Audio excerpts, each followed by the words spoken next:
tal? Muy buen día. Y bueno, ya aquí en un podcast más de Por Tu Salud, de aquí en Hospital San Gerardo.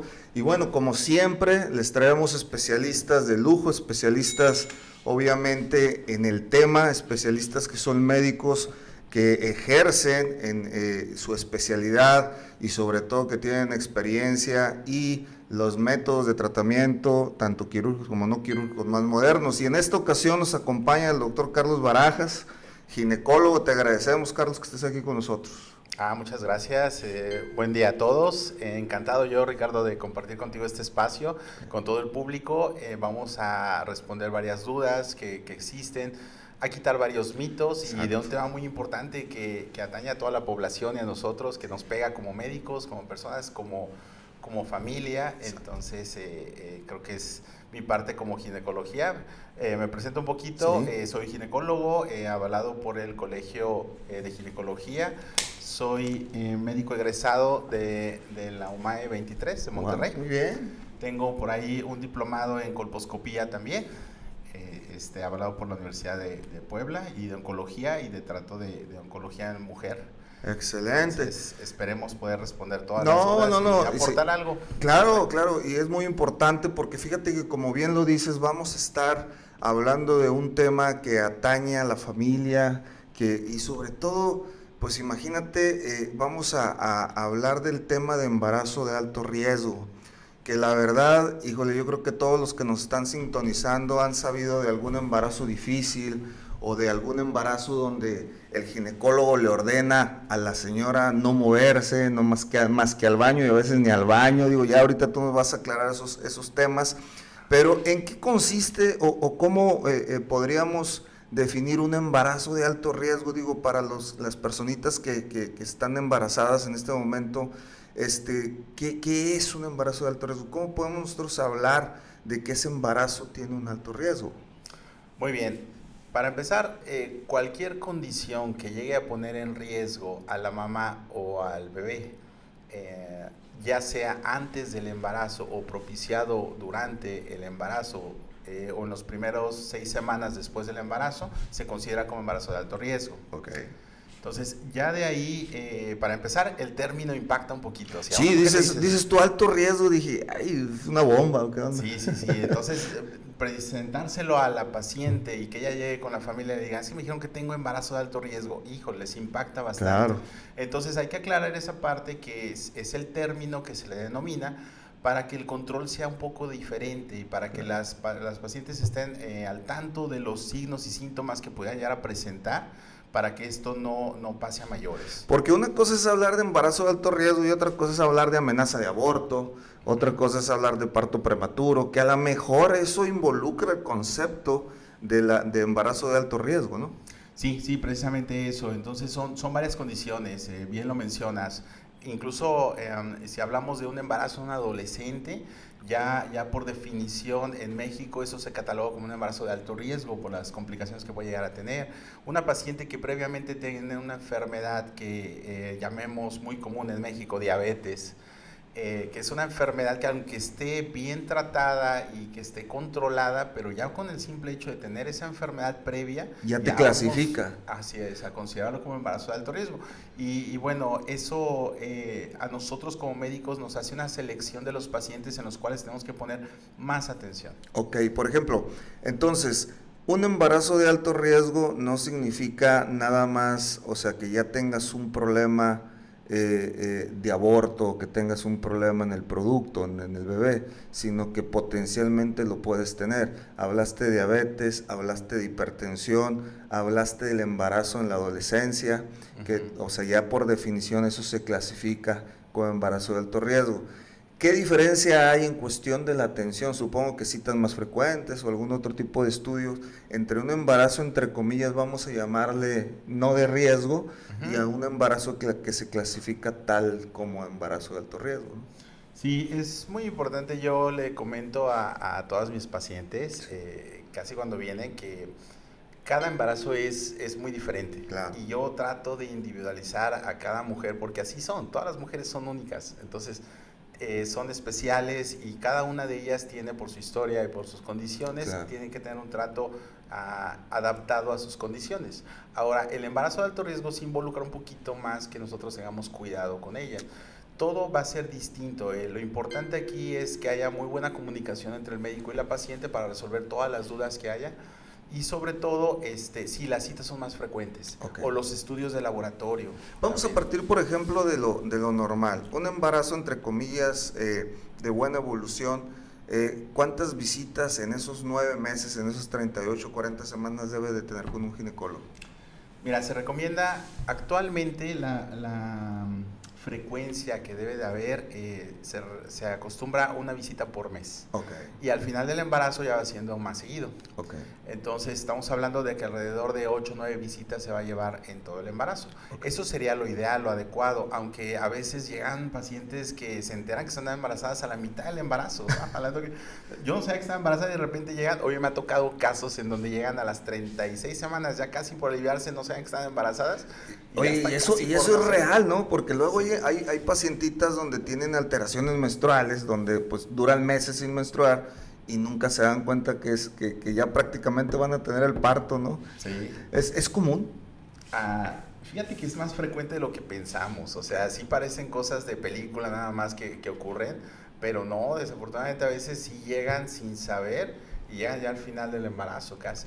Entonces, no es lo más adecuado, no sería Claro. lo más indicado.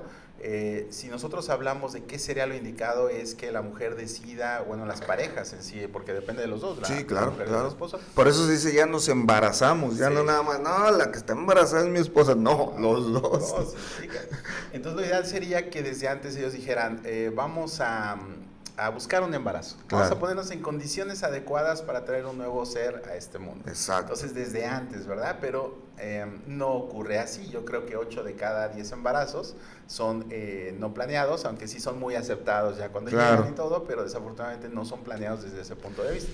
Entonces un embarazo, vamos a llamarle, dentro de la evolución normal son entre 8 y 9 visitas. ¿Y un embarazo de alto riesgo?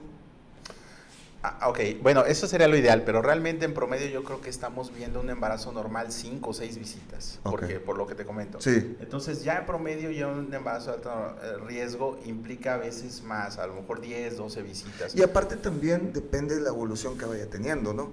Por ejemplo, Ajá. un adolescente, como bien lo dices, que se cataloga como embarazo de alto riesgo, pues si su embarazo va normoevolutivo, pues a lo mejor dices tú, pues vente en un mes y no vente en 2 semanas o vente en una semana, porque ¿cuáles serían lo que a ti te ha tocado en tu experiencia como ginecólogo? Un embarazo de alto riesgo, ¿qué complicaciones más frecuentes se tienen en estos tipos de embarazo? Por ejemplo, en las adolescentes. Vamos a dividirnos por causas. En la adolescente, ¿cuál sería una de las complicaciones por la cual se clasifica como embarazo de alto riesgo? Muy frecuentemente la vía de resolución. Okay. Ya cuando se va a aliviar la paciente, Ajá. vaya a decirlo con términos comunes, Sí. ya sea parto, muchas esperan tener parto, pero en la adolescente, sobre todo a veces 15 años, 14 años, el cuerpo todavía no está preparado. Entonces la pelvis no es buena para tener Claro. un parto, se llega a atorar el bebé y termina en cesárea. Creo que eso sería lo más común en las adolescentes. Oye, Carlos, afortunadamente ya no estamos en la Edad Media, ¿no? Sí. Donde la amarraban a un árbol y luego ya te salía los médicos del rey y te decían, decida entre el producto, el bebé y la mamá, porque pues las hemorragias obstétricas en ese tiempo me imagino que eran muy frecuentes. Ya afortunadamente un buen control prenatal te va predisponiendo a una buena resolución del parto, en teoría, ¿no? Pero por ejemplo, en estos embarazos de alto riesgo, por ejemplo, vamos a hablar de ahora diabetes y embarazo, porque también otra cosa es la diabetes gestacional, ¿no? Que ahorita, si nos haces favor de hablarnos de eso, pero la diabetes y el embarazo, obviamente, si no hay un buen control del azúcar, pues vamos a tener productos macrosómicos y obstétricamente la paciente con diabetes, ¿cuáles son los retos con esa paciente ya que clasificada como embarazo de alto riesgo, ¿no? Ajá. Mira, uno de los principales problemas es que la diabetes en México es bien común, es bien frecuente, ¿verdad? Es uno de el primero o segundo lugar a nivel mundial en diabetes. Efectivamente, como dices, es muy diferente la diabetes antes del embarazo que la diabetes tipo 2 o pregestacional, y la diabetes en el embarazo o inducida por el embarazo, que es la diabetes gestacional. Crean dos condiciones en el bebé diferentes. Uno va a ser bebitos chiquitos, que es la que ya tenía diabetes antes de, y el otro va a ser bebés grandes, que son los macrosomos. Fíjate, eso es importantísimo, y ahí sí te digo, pues mi especialidad va a ser quita la tuya anatómicamente, pero realmente es muy diferente. Sí, platicábamos de eso, ¿verdad? O sea, qué chistoso. Tú estás en el lado de los hombres y yo estoy en el lado de las mujeres. Y de hecho, fíjate que mucha gente dice, es que usted es el ginecólogo de los hombres, ¿no? Entonces, digo, es una anécdota muy chistosa, pero se sigue dando. Pero fíjate, entonces la paciente diabética, y es algo que confieso, yo no lo sabía, ¿eh? La paciente diabética, previamente, que se embaraza, tiende a tener productos más pequeños. Si no se cuida en las primeras semanas, sí. Okay. Sí. Y la paciente que no es diabética, sino que tiene diabetes inducida por el embarazo, la diabetes gestacional, esa es la clásica paciente que tiene los productos macrosómicos. Sí, más frecuentemente sí. Wow.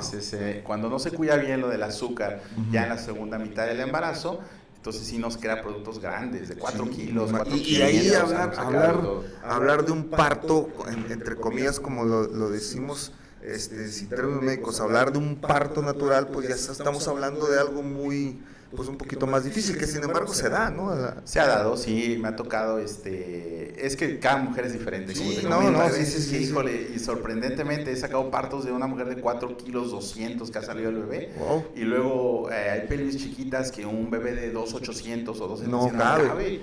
Entonces depende mucho de cada mujer. Mira, quiero compartir un poquito contigo ahorita una experiencia, aunque es un poquito triste para nosotros, pero es muy frecuente y ojalá este podcast sirva para eso, para prevenir esas circunstancias. Pero en la diabetes pasa un fenómeno bien de repente feo. La diabetes es una enfermedad que no se siente de repente, ¿verdad? Los pacientes dicen, yo me siento bien y todo, yo no voy a tomar el medicamento porque pues, yo me siento bien, pero su glucosa está muy elevada.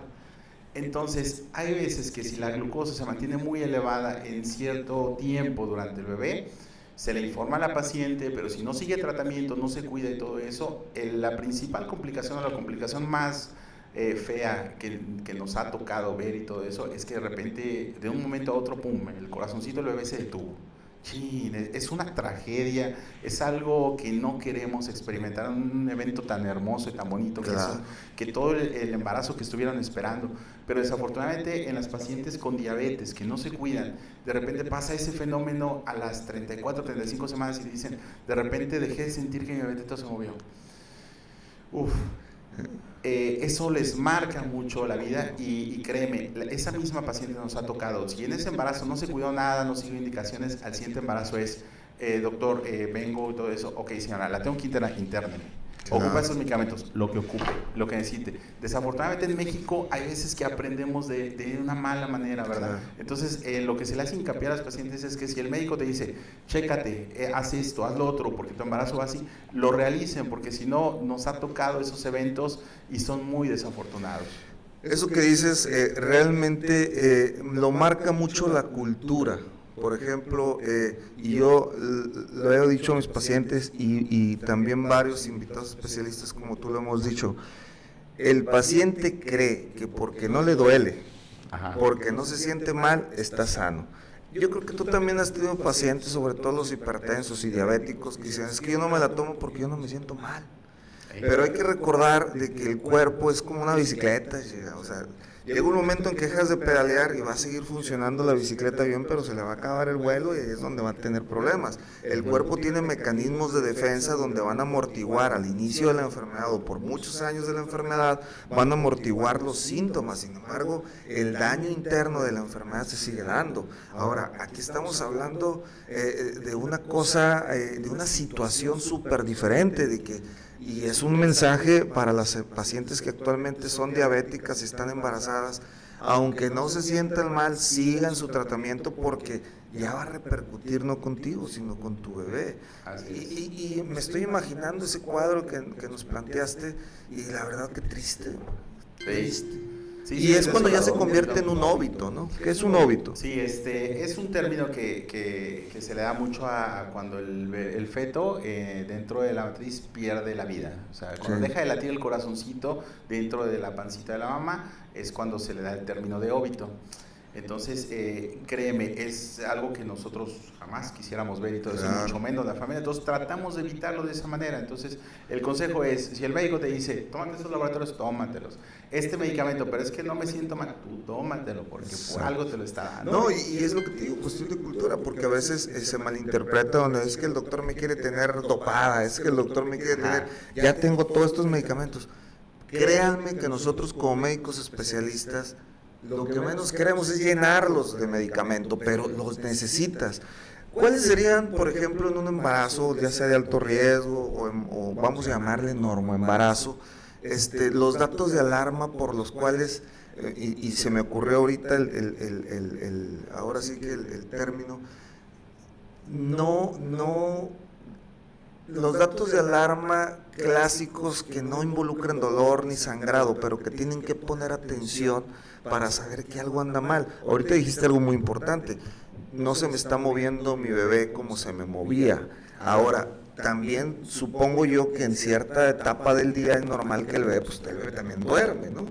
Entonces, ¿cuáles serían esos pequeños datos muy sutiles donde la paciente tiene que tener ahí cuidado de que ese es un foco rojo, ¿no? Va mucho por semanas. Mira, Sí. por ejemplo, me ha tocado pacientes que obviamente primerizas y escuchan mucha información en todos lados y es que doctor me habla, es que no he sentido que se mueva mi bebé, pero tiene 16 semanas. No va a moverse, no va a sentir los movimientos todavía porque está demasiado pequeñito, ¿verdad? Pero un embarazo ya después de las 34 semanas, el ciclo del bebé está en 30 minutos más o menos, está despierto, 30 minutos dormido. Ok. Entonces yo les hago hincapié y de este consejo para los pacientes, cuando tu bebé tienes que estar checando eso, si pasan más de 30 minutos y tu bebé no se mueve, los bebitos se dejan de mover o por falta de azúcar o por falta de agua. Entonces come algo, hidrátate. Tómate un vasito ahí de agüita o de jugo Claro. y todo eso, acuéstate, ponte también tranquila y todo eso, pon las manitas en la pancita y se debe mover. Si pasan más de 20 minutos y no se mueve, hay que hacer un ultrasonido, porque puede que se esté quedando sin líquido o puede ser que algo más esté sucediendo ahí con Entonces, él. ese dato es muy importante. Ajá. 18 semanas, 16, 18 semanas. Ahí ya, hay sangrado, hay los sangrados antes de las 20 semanas y las infecciones tanto de vías urinarias como de hecho, una infección de vía urinaria es una predisposición para un aborto. Sí, es la principal causa de las infecciones en lo que conocemos aborto entre las 12 y las 20 semanas. Exacto. Antes de las 20 semanas a lo mejor sí es principalmente la causa problemas del bebé, malformaciones, alteraciones ahí, pero después de eso las infecciones. Entonces, para las mamás primerizas que están embarazadas, antes de las 18 semanas no se te va a mover el bebé, 16, 18 semanas, sí. O sea, es normal, no lo vas a sentir, ajá, pero sí tienes que tener mucha atención en los sangraditos, las fiebres, el ardor al orinar, o sea, eso hay que tratártelo. Y después de eso, el bebé, fíjate, eso también yo no lo sabía, pues no es mi especialidad, 30 minutos duerme y 30 minutos despierta. Después de las 34 semanas, 34 antes de semanas. eso tiene otro ciclo ahí, claro, más prolongado. Y el bebé se te deja de mover o porque no has comido o porque te falta agua. A veces sí. Ok, ahora, por ejemplo, ¿qué otro dato o qué otra enfermedad va de la mano con el embarazo de alto riesgo? Sí, mira, aquí muy importante, quisiera, y merece un capítulo aparte, no, porque sí, bueno, sí. Es la principal causa de muerte en embarazadas, wow, aquí en México, lo que es enfermedad hipertensiva asociada al embarazo, la preeclampsia, llamada preeclampsia, ¿verdad? Esa es la principal causa de muerte en México. Y es una enfermedad muy del embarazo. La preeclampsia es muy de la placenta, tiene sus factores de riesgo, obesidad, hipertensión previa o algo, pero hay mujeres, una mujer joven, 20 años, primer embarazo, delgadita, no tiene obesidad ni nada de eso, sin otra enfermedad y todo eso, y de repente que te empieza con hipertensión y todo eso, no es normal. Entonces estamos hablando de que a lo mejor es la preeclampsia, ¿verdad? Entonces, esa sí es una enfermedad que nosotros como ginecólogos estamos obligados a detectar y evitar que llegue a mayores. La preeclampsia, entonces, para resumir, es la elevación de la presión durante el embarazo. Y ya ahorita... después de las 20 semanas. De las 20 semanas, sí. de las 20 semanas. Ajá. Y ahorita hablaremos de sus complicaciones, síndrome de HELLP y, no hombre, estás hablando de otras cosas mayores. Ajá. Pero hablando de la preeclampsia, doctor Barajas, no se puede prevenir. No, fíjate que desafortunadamente, mira, es una de las cuestiones que es una lucha ahorita que traen los ginecólogos, que tratar de nosotros descubrir que va ese paciente a tener preeclampsia desde una fase temprana del embarazo. Ahorita, de los únicos medicamentos que ayudan para prevenir la preeclampsia, la aspirina. La aspirina de 150 miligramos al día en una dosis para la paciente es el único medicamento que se ha visto que nos ha ayudado a prevenir preeclampsia durante el embarazo. En este punto quiero hacer una pequeña paréntesis porque traía esto en la mente y dijo, lo tengo que comentar porque hay muchas pacientes y sí me gustaría aprovechar el espacio. Sí, claro. Mira, los medicamentos, este es mensaje para las pacientes. El embarazo es único, tu embarazo es único, el tuyo. Entonces, cada embarazo es especial. Hay mujeres que de repente llegan y dicen, a mí me dieron esto para el dolor de cabeza y todo eso, tómatelo. No, ese fue su embarazo.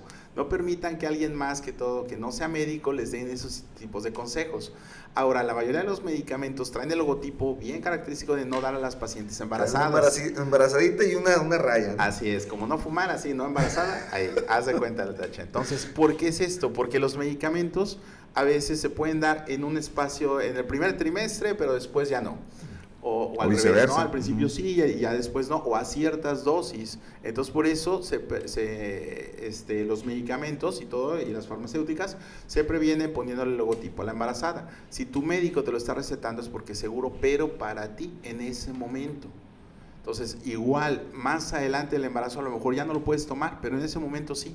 Entonces, no hay como acudir al médico para cualquier tipo de síntoma. Claro. Fíjate que eso es importantísimo, porque piensan que son recetas de cocina. Ajá. No, mira, yo cuando estaba embarazada, para empezar, la señora hace 20 años que estuvo embarazada. Sí. Y digo, no menospreciamos los consejos de las personas con experiencia, que hay personas, por ejemplo, una de mis abuelas tuvo 11 hijos, ¿no? Entonces, pues sí va a tener experiencia en ciertas cosas, pero por ejemplo, no, es que yo me puse así en mi embarazo y el doctor me dio estas pastillas. O sea, no son recetas de cocina, no es un mole que tiene que llevar esto, cada persona es diferente. Y así se los digo yo en mi consulta, porque llegan pacientes, me dijeron que estaba enfermo de la próstata y mi vecino me dijo, no, o sea, esto... Somos personas y como decía uno de mis maestros, hay enfermos, no enfermedades, y se tiene que individualizar. Y eso es importantísimo porque, fíjate, ahorita lo que comentaste, una paciente delgadita, no obesidad, su primer embarazo, y no tiene aparentemente factores de riesgo para desarrollar una hipertensión, y sin embargo la puede presentar, ¿no? Y yo creo que en cada paciente se tiene que individualizar cómo debe ser el tratamiento. Ahora, a mí me surge una duda, por ejemplo, lo único que está demostrado, mencionas que es la preeclampsia, que lo puede prevenir, y es la aspirina. ¿Qué onda ahí porque como sabemos la aspirina, pues te alarga un poquito la coagulación ahí, ¿no? ¿O esa no? ¿O cómo está el rollo? Sí, mira, pues bueno, ya para nuestros, los que están nuestro auditorio y todo el auditorio, pues la aspirina inhibe la adhesión plaquetaria, ¿verdad? Inhibiendo el tromboxano A2, entonces lo que hace es que las plaquetas no se junten una con otra. De esa manera y todo, que no haya tanto daño al endotelio. Sí. Entonces, de esa forma hace en el momento en el que se está formando la placenta, que es el órgano del embarazo que va a llevar nutrientes al bebé, en ese momento es donde actúa para que se desarrolle adecuadamente ese órgano. Yeah. Entonces, ese órgano, si desde un principio, que estamos hablando de las oleadas placentarias entre las 8 y las 16 semanas hasta las 18, en ese momento no se desarrolló adecuadamente, más adelante al final del embarazo, cuando el bebito ya creció, ya es más grande y tiene más requerimiento de nutrientes, más demanda, sangre, la placenta se queda insuficiente para llevarle sangre a ese bebé, y ahí es cuando se empieza a desarrollar más toda esta liberación. Ahora, no es el único factor de riesgo, hay otros factores como inmunológicos, como otras cosas y todo eso, pero es el más conocido, el más estudiado y el que se ve que tiene acción, la aspirina. Perfecto. Sí, efectivamente, como bien dices, entonces tenemos que ser cuidadosos con eso, la tenemos que suspender unas 4 semanitas antes de que pensemos desembarazar a la paciente. Entonces se da hasta las 34 semanas o en el momento en el que nosotros ya vamos a sospechar que va a desembarazarse esa paciente. Como ustedes se fijan, o sea, estamos hablando con el especialista. Si usted está embarazada y tiene el aparatito en su casa y se ha notado que se sube la presión, no se vaya a tomar la aspirina. Vaya con su especialista, por favor, sí. Porque estos podcasts son de información, sin embargo, no es para dar recetas, pero fíjate que eso es muy importante porque estoy seguro que nos está viendo una paciente embarazada y se ha de estar preguntando por qué su ginecólogo le dio la aspirina y aquí está la respuesta. ¿Cuáles son, por ejemplo, en los embarazos de alto riesgo, cuándo tú decides o cuándo se decide terminar antes el embarazo? Bueno, ya nos platicaste de una situación, pues cuando ya el corazoncito del bebé deja de latir, pues ya es un óbito, okay. Pero por ejemplo ya en embarazos, vamos a llamar que no están tan a término, pretérmino, ¿verdad? Ahí como tú decides, ¿sabes que hay que hacerte cesárea o hay que inducirte el parto? ¿Cuál es? Yo sé que estamos hablando de un abanico de enfermedades que podemos estarnos horas aquí, pero ¿cuáles serían las más comunes que a ti te han tocado, donde dices, esta paciente, ya mencionaste ahorita, adolescente, su pelvis no va a dar para un parto, ya dijiste, bueno, pues ahí va a usar cesárea, pero las situaciones más comunes con las cuales tú tienes que desembarazar a la paciente, ¿cuáles se te han presentado? El líquido amniótico es muy importante. Cuando desciende el líquido amniótico, cuando se va acabando, esa es una de las causas. El líquido amniótico es para nuestro... El bebito está en una bolsa y dentro de esa bolsa el líquido que baña al bebé, en el que él se mueve y todo eso, es importante para desarrollar la piel, los riñones, los pulmones y todo. Entonces es importantísimo ese líquido. La barrera es la fuente. Entonces muchas pacientes le conocen esa barrera, toda la fuente, porque efectivamente es como agua. Chorrea. Agua, un montón de agua que hay. Entonces, cuando pasa eso, ese es un indicativo de interrumpir el embarazo. Okay. Más sin embargo, te voy a contar un caso que nos acaba de pasar hace poquito, una paciente y todo eso. Es una paciente conocida, no voy a decir su nombre, pero la paciente, muy buen control de embarazo, entonces solo un embarazo de alto riesgo, tuvo que hacer un viaje y regresando del viaje, que se le revienta la fuente, 32 semanas, bebé chiquito, muy probablemente prematuro, pero afortunadamente acudió en el momento. La hospitalizamos, estuvo internada varios días, todavía la fuente, a pesar de que tuvo una ruptura, pero con buena cantidad de líquido, sin datos de infección, la pudimos llevar afortunadamente unos días en lo que maduraban los pulmones, en lo que pusimos medicamento y la sacamos y esa paciente se va de alta con su bebé. Híjole, qué padre. Híjole, son de los casos bonitos y todo eso que nos gustan, porque realmente va en contra a lo mejor de lo que dicen los libros o algo, pero es bonito ver, o sea, no hay como, yo le digo mucho a las pacientes, porque también a veces se aferran mucho, por ejemplo, yo quiero un parto, yo quiero tener un parto, ok, si tus condiciones no te dan, y si a lo mejor el bebé se va a poner en peligro o algo, o va a ser muy riesgoso, a veces se aferran tanto que mira, no hay como que te vayas a casa con tu bebé bien tranquilo. Lo que pasa es que su abuelita le dijo, si no lo pariste por parto no eres mamá. No hombre, pues no hombre, denle tranquilo, denle calmado, como decimos. Lo importante es, como dice el doctor Barajas, que te vayas tú y tu bebé sanos y lo puedas disfrutar y puedas disfrutar esta etapa y no exactamente por, hasta cierto punto yo le puedo llamar capricho de que, no, yo quiero parto, no, pues si no están las situaciones adecuadas, no arriesgues a tu bebé, ¿no? Oye, Carlos, ¿dónde te encuentras? ¿Dónde está tu consultorio? ¿Dónde te pueden contactar? ¿Cuáles son tus redes? Muy bien, me pueden encontrar aquí en Unidad Médica San Gerardo, preguntando ahí el doctor Carlos Barajas. Tengo mi consultorio también en el Hospital México Americano. El teléfono está ahí abajo. Sí, aquí está. Aquí está el teléfono, anótenlo y todo. Muy bien, ahí en Unidad Médica San Gerardo yo me encuentro en las mañanas y en las tardes en el Hospital México Americano. Perfecto. Yo soy muy a favor del parto. Yo soy muy a favor del parto. Porque es lo más fisiológico, lo más natural. Y la respuesta de la paciente cuando se va y todo, generalmente se van bien. Siempre y cuando se pueda, obviamente, ¿verdad? Entonces sí, yo me ha tocado muchos pacientes que me buscan directamente a mí porque me dicen, es que me han recomendado con usted porque da mucha oportunidad de parto. Y eso está padre, o sea, yo por ejemplo, estamos yo creo que todos a favor de no irnos entre comillas a lo fácil, ¿no? No vamos a hacer cesáreas. Entonces, eso está padre, al decir que comentamos ahorita de que no se afueran al parto, no es decir que fomentamos mayormente las cesáreas, simplemente yo creo que, y me vas a corregir por favor Carlos, simplemente vamos a buscar lo más fisiológico posible siempre. ¿Por qué? Porque es lo que está demostrado a lo largo de la historia de la humanidad. Digo, antes no ¿cuáles cesáreas, no? Entonces, Fíjate que eso dice mucho a las pacientes. Sí. Oye, es que antes teníamos un montón de partos. Sí, pero antes se morían, o sea, La 3 de cada 10 muerte mujeres se materna morían, infantil, ¿no? sí. Y ahorita Es lo que te dije se ahorita. muere una de cada 100 o una de cada 200. Sí. Entonces, no, o sea, no podemos comparar esa parte porque si muchos decían, o se moría la mamá o se moría el bebé. Entonces decían, sí, tenía 8 bebés, sí, pero uno se le murió o otro no se dio y todo eso. No, ahorita gracias a Dios ha avanzado la tecnología y todo eso y con la ciencia y no se mueren ya tantos niños. Afortunadamente. Afortunadamente. Oye, doctor Barajas, pues se nos acabó el tiempo, pero bueno, aquí lo vamos a comprometer a un segundo tema. ¿Qué te parece virus del papiloma humano ya en unas semanitas? Mira, yo soy experto en eso, tengo Excelente. un diplomado en Bien. oncología, como te comentaba, y Sí. colposcopía, y es un tema que, bueno, también yo soy maestro de la universidad de Muy bien. medicina, y es un tema que me gusta mucho a ellos platicarles porque en Nuevo Laredo, híjole, tenemos muchos casos. Todas las fronteras, la mayoría son Sí. y yo en mi área, créeme que, híjole, sí estoy de acuerdo con eso.